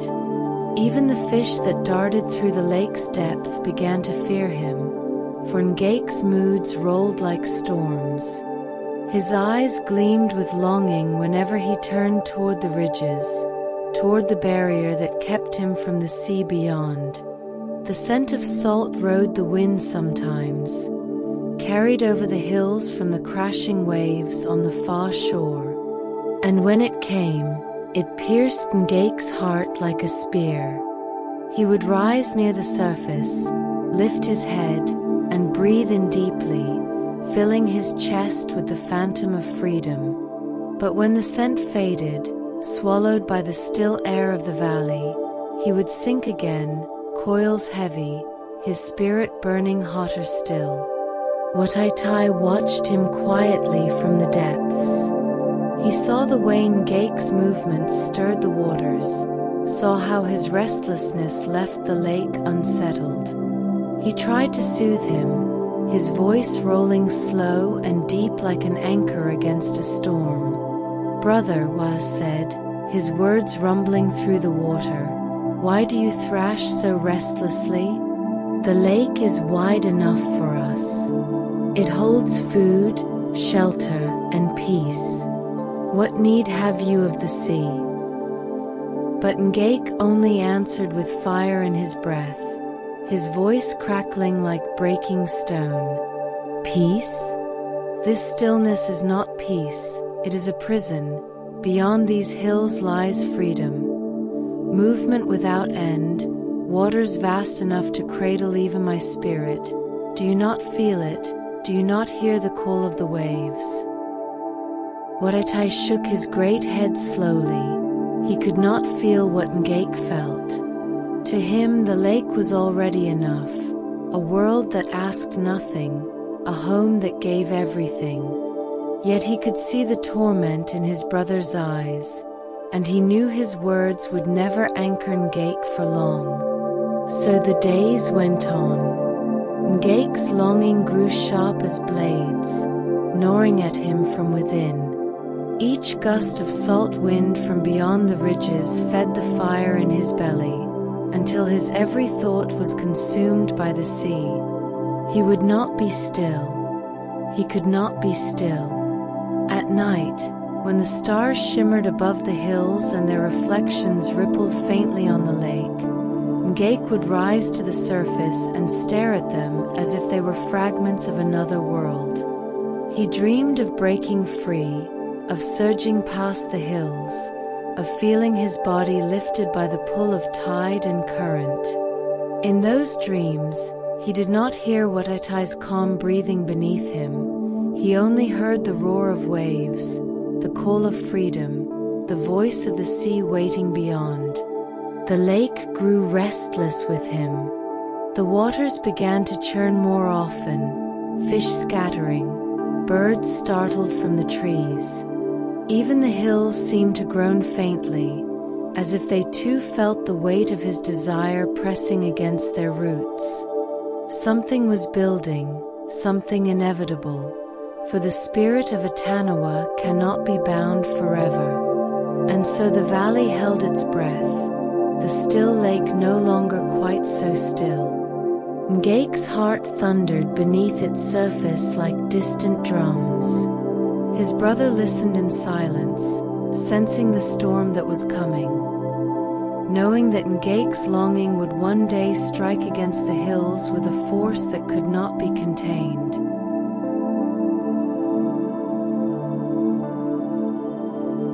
A great surge. Ngake's longing became a storm that no still waters could hold. Day by day, the fire in his spirit burned hotter, until the very lake seemed too small to contain him. His coils pressed against its boundaries, his restless movements carved eddies through its depths. He was no longer the shadow that slipped silently through the water. He was a force building, a wave waiting to break. He began to test the edges of his prison, swimming to the farthest ridges, pushing his body against the steep banks where earth met water. Again and again he pressed, his muscles straining, the ground trembling faintly beneath the weight of his power. But the ridges held fast. They were old as time, their bones sunk deep into the earth, and even a taniwha could not move them with a single effort. Wataitai watched with sorrow as his brother grew more desperate. "Ngake," he rumbled, his voice carrying slow as tide, "these hills are not meant to be broken. The sea is beyond them, yes, but it is not ours. This lake is our home, our sanctuary. To fight the land itself is folly." But Ngake's eyes flashed like lightning in a storm. "Home," he hissed. "A home that denies the sky, that smothers the wind, that hides the endless sea just beyond reach? No, this is no home, this is a cage, and I will not die caged." He withdrew then, retreating to the center of the lake. For days, he did not stir near the ridges. He circled the depths, slow, coiled, his body like a storm gathering its strength. The fish hid in silence, sensing the charge in the water. Even Watatai stayed to the far side of the lake, uneasy, waiting for the moment he feared was coming. Ngake's restlessness condensed into resolve. He would break free. He would hurl his body against the hills with every ounce of power the lake and his spirit could give. He would not stop until stone itself split and the waters found passage to the sea. One morning, when the sun rose over the ridges, spilling gold light across the still surface, Ngake stirred with sudden force. He coiled his body deep in the shadows, drawing the strength of his vast form into a single purpose. His tail lashed once, twice, stirring currents that spun like whirlpools. Then, with a roar that split the silence of the valley, he surged forward. The water exploded around him as he shot toward the southern ridge. His body struck the earth with a force that made the hills tremble. Trees shook on their roots, birds erupted into the sky, the ground groaned like thunder. The ridge held, but cracks spread like veins through its stone. Ngake roared again, the sound echoing across the lake like a storm breaking. He withdrew, circling, faster now, his coils thrashing the water into waves. Again he surged, and again the ridge shook, splintering further, pieces of stone collapsing into the water. A third time he gathered himself, his eyes blazing, his body a storm of muscle and rage. He hurled forward, every scale straining, every beat of his heart thunderous. The ridge broke, split open with a sound like the earth crying out. And through the gap, a rush of light, a scent of salt, a breath of freedom poured in. The lake shuddered as its waters surged toward the new wound in its wall. The imprisoned valley opened, and for the first time, the sea and the lake touched, their waters rushing together in a torrent of foam and spray. Ngake roared in triumph, his voice carrying out beyond the hills, echoing into the waves of the open sea. He was free. Wataitai rose slowly in the disturbed waters, his great head breaking the surface. He watched the sea flood in, felt the pull of current dragging at his body. His brother's dream had torn the valley apart, and now the world they had always known was changing. The lake was no more. A harbor was being born.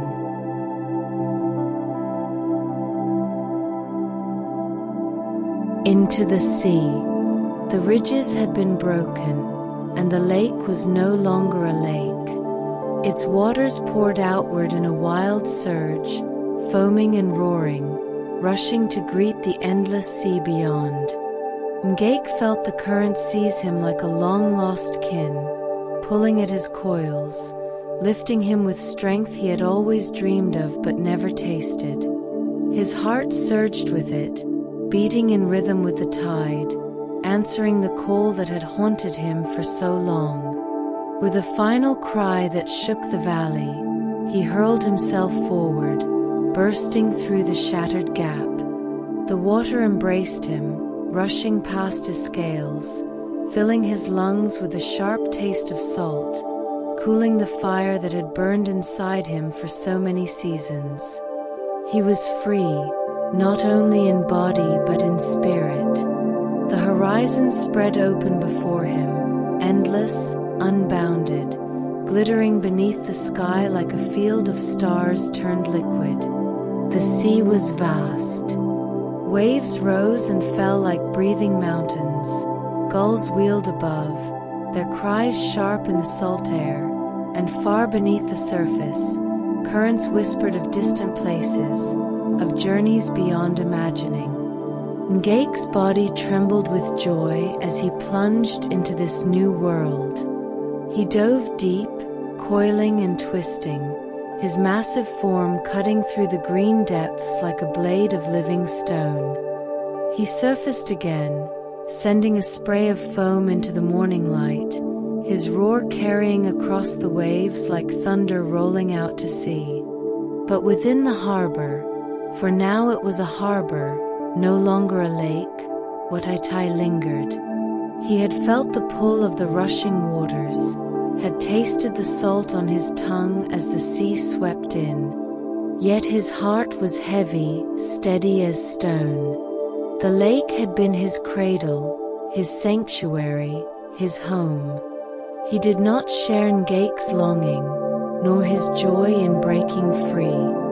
To Watatai, the opening in the ridge was not freedom but loss, a wound torn in the valley, a change that could not be undone. He swam slowly to the new mouth of the harbor, lifting his head to watch his brother disappear into the gleaming expanse beyond. He saw the great shadow of Ngake dancing through the waves, heard his triumphant roar echoing against the cliffs. And Wataitai's heart ached, for he knew their paths were no longer the same. "Brother," he rumbled softly, his voice barely more than a ripple across the waves. "If the sea is your home, then go, but I will remain." Ngake did not hear him, or perhaps he chose not to.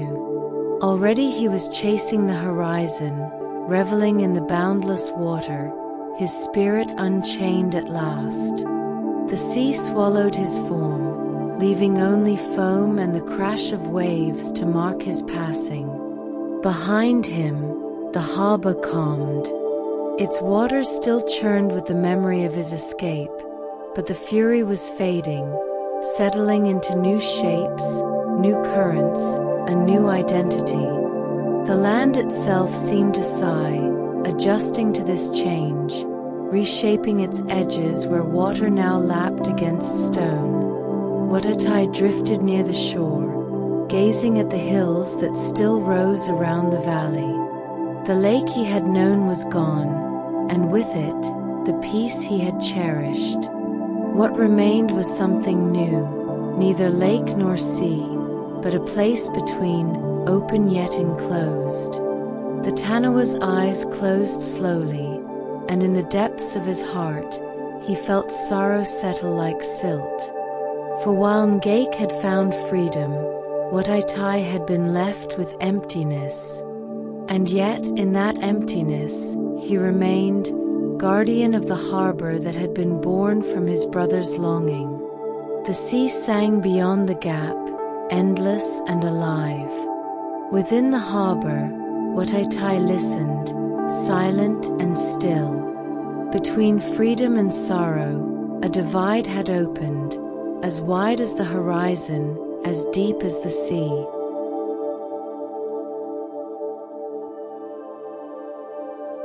Lament of Watatai.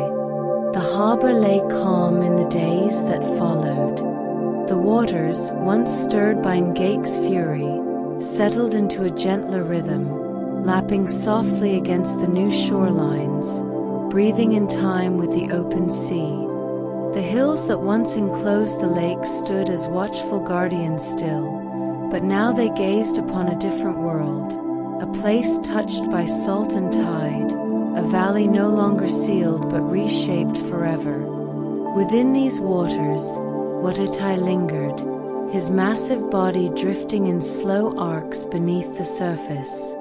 Where once he had swum with contentment, now he moved with heaviness, his heart weighed down by absence.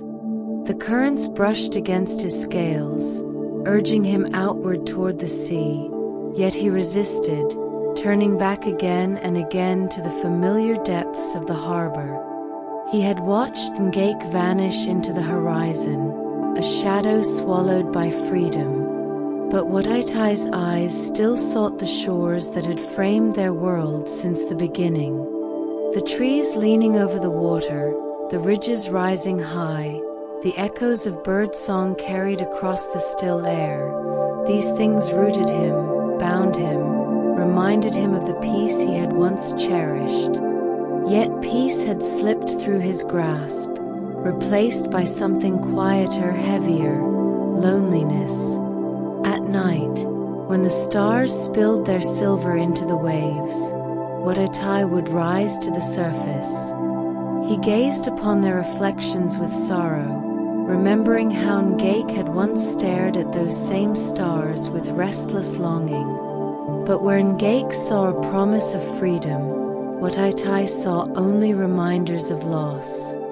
He lifted his head and let his mournful cries roll across the water, deep and low, a lament that echoed against the cliffs. The people who lived along the ridges, for there were always watchers, keepers of stories, heard those cries in the dark. They trembled in their huts, whispering to one another that the taniwha of the harbor was grieving, mourning something the human heart could not name. To them, his cries were both fearful and sacred, a reminder that the harbor was alive, that a spirit vast and ancient stirred beneath its waves. Wataitai's sorrow seeped into the water itself. The fish grew fewer, seeking calmer places. The birds fell silent when his shadow passed below. Even the trees seemed to lean heavier, as though listening to his lament. The harbor, once shaped by Ngake's violence, was now shaped by Wataitai's sorrow, a stillness touched with mourning. He thought often of the path his brother had chosen, the vastness of the sea, the wild freedom that had filled Ngake's heart, sometimes in the quietest hours. Watatai wondered what it would feel like to surrender and follow, to let the tide carry him outward, to test the endless horizon with his strength. But always he turned back, always he returned to the harbor, for though it pained him, it was still his home. And so Watatai remained, a guardian bound not by joy, nor by choice, but by sorrow itself. His cries rolled through the night, mournful and low, and the people learned to live with the sound of grief carried on the water. They spoke of him with reverence, with fear, with awe. They called him Kaitiaki, protector, spirit, taniwha, though what he protected was not entirely clear. The harbor was no longer the same, and neither was Watatai. Something was changing, slow as stone weathering beneath rain, deep as earth shifting beneath roots. His fate had not yet revealed itself, but already the currents whispered of it. For sorrow has a weight, and sometimes that weight pulls even the greatest spirits down into silence.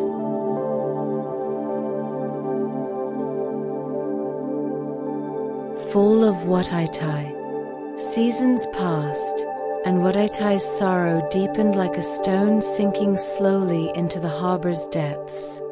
His laments rolled across the water, echoing through valleys and cliffs, until the very land seemed to carry the weight of his grief. Still he remained, refusing the call of the sea, clinging to the place that had been his cradle even as it changed beyond recognition. But fate is not gentle, even to taniwha. And one day, the sky darkened with storm. Clouds gathered thick over the hills, their bellies swollen with rain. Lightning split the heavens, striking the ridges with fire and fury. Thunder rolled across the valley like drums of war, and the sea rose wild, surging into the harbor with a force that shook its edges.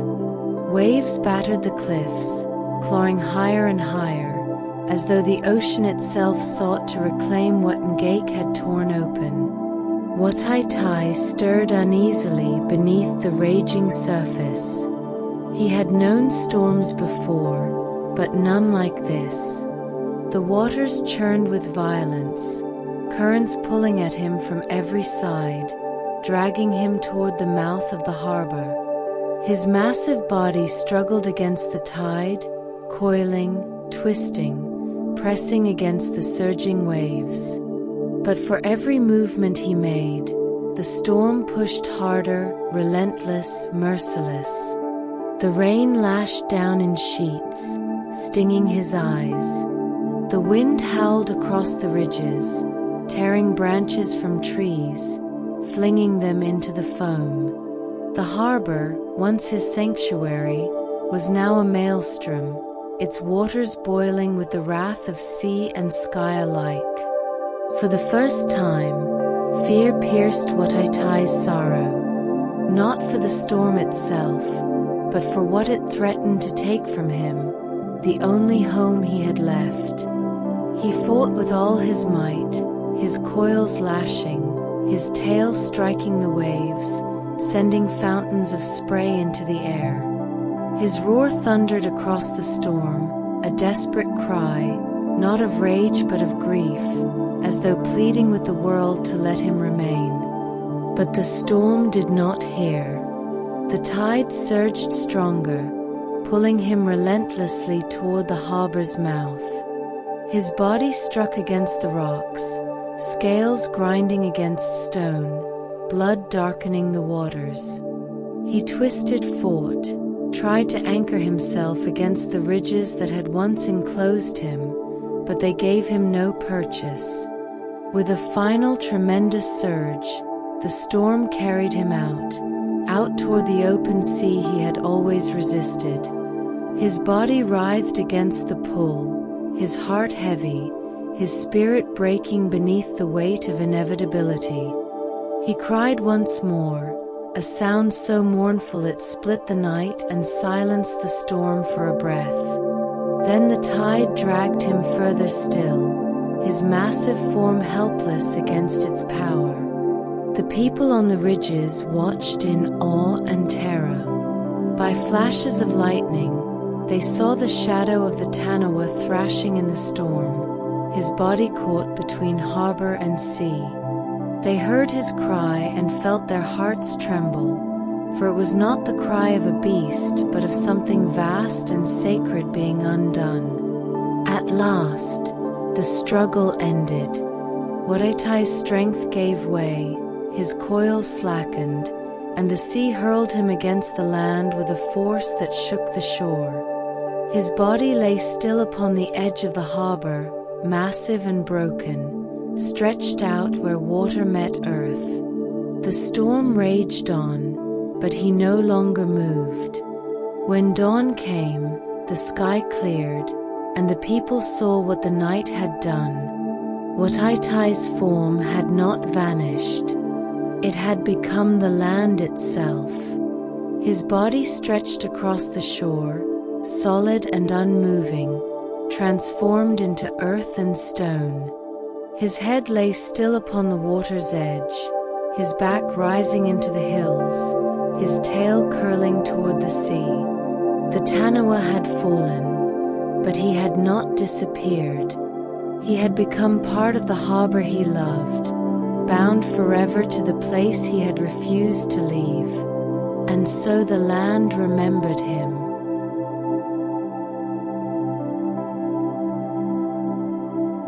The land remembers.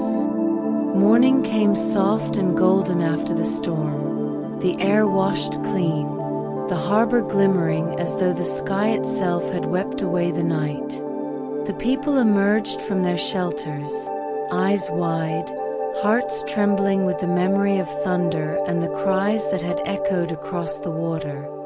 They walked to the shore, where mist curled low over the waves, and there they saw what the storm had left behind. Watatai lay still, yet not as they had known him. His vast form no longer moved, no longer sent ripples through the water or laments across the cliffs. Instead, his body had become the very land itself. His back rose from the earth as ridges, his flanks stretched into hills, his tail curled toward the sea as a long sloping point. At the edge of the harbor, his head rested gently against the water, as though still watching over the place he had loved. The people gasped, whispering in awe, for they understood that they were standing before no ordinary sight. This was no death, no vanishing. It was transformation. Watatai had given himself to the harbor, binding his spirit to its waters, shaping the land so that all who came after would remember. They named the place Te Huanganuia Terra, the great harbor of Terra, yet they also spoke of Watatai, the taniwha whose body had become its bones.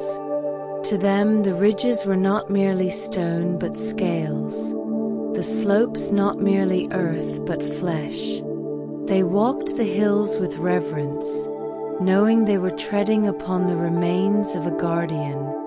At night, when the harbor lay still and the stars returned to scatter their silver across its surface, the people would sit upon the shore and listen. And in the hush, they swore they could still hear him, a low, mournful rumble beneath the waves, as though his spirit still cried out in sorrow, echoing from the depths of earth and water.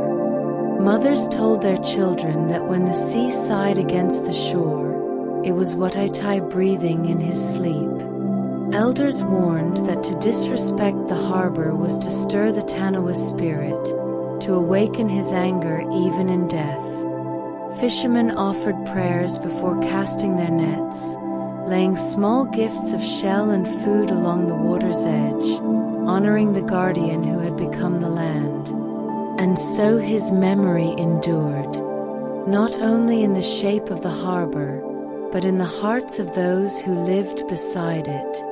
They carried his story forward, weaving it into chant and song, painting it upon carvings, speaking it into the ears of generations yet unborn. His sorrow became a lesson, his stillness a warning, his transformation a sacred truth. Though Ngake had fled into the sea, chasing freedom, Watatai had remained, and in remaining, he had become eternal. The harbor itself was his body, his soul, his gift, a reminder that even in grief, there can be guardianship. Even in sorrow, there can be legacy. The land remembered him, and through the land, so did the people.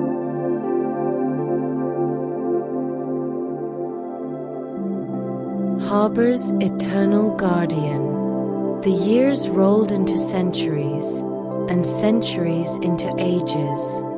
The people who first told the story of Ngake and Watatai became ancestors, their names whispered in genealogy, their footsteps faded into the soil. Yet the harbor remained, vast and shimmering, its waters rising and falling with the breath of time. And in its curves, its ridges, its long embrace of sea and land, Watatai still slept. To those who lived upon its shores, his presence was more than memory, it was truth. The hills that cradled the harbor were his spine, the headland his resting face, the narrow points his coiled tail. When the tide sighed against the shore, it was said to be his breath.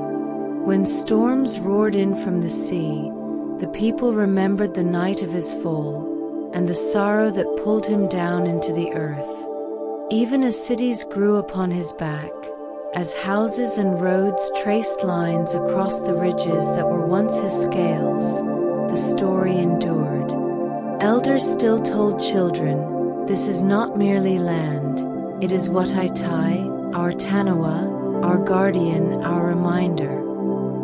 And those who listened felt the harbor differently, as though it were alive beneath their feet, vast and dreaming, carrying the weight of grief and the strength of protection. In quiet evenings, when the sky glowed amber and the harbor reflected the fading sun like a pool of molten gold, some swore they could hear it, a low rumble deep within the water, mournful yet steady. It was the taniwha's voice, they said, carrying across time. A voice that was neither gone nor silent, but woven into the very soul of the place. Wataitai had not chosen glory. He had not chosen freedom, nor the endless horizon.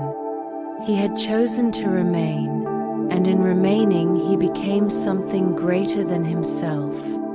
His sorrow bound him to the harbor, and that binding made him eternal. For while Ngake's name drifted with the sea winds, Wataitai's name lay etched in stone, in hill, in earth. The people knew this, and so they honored him still.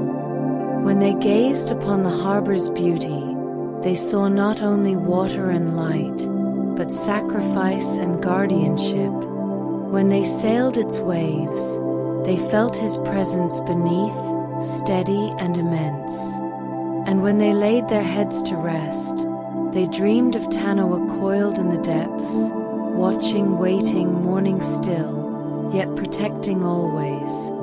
Thus the harbor was never just a harbor. It was a body, a spirit, a memory.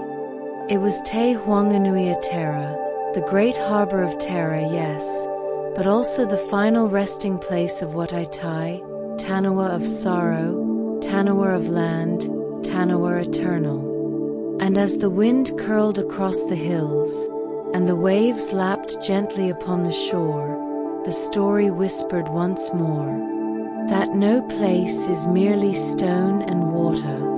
Every place is memory. Every place is myth. And here in Wellington, the myth is alive, cradling the city in the embrace of a guardian who chose never to leave.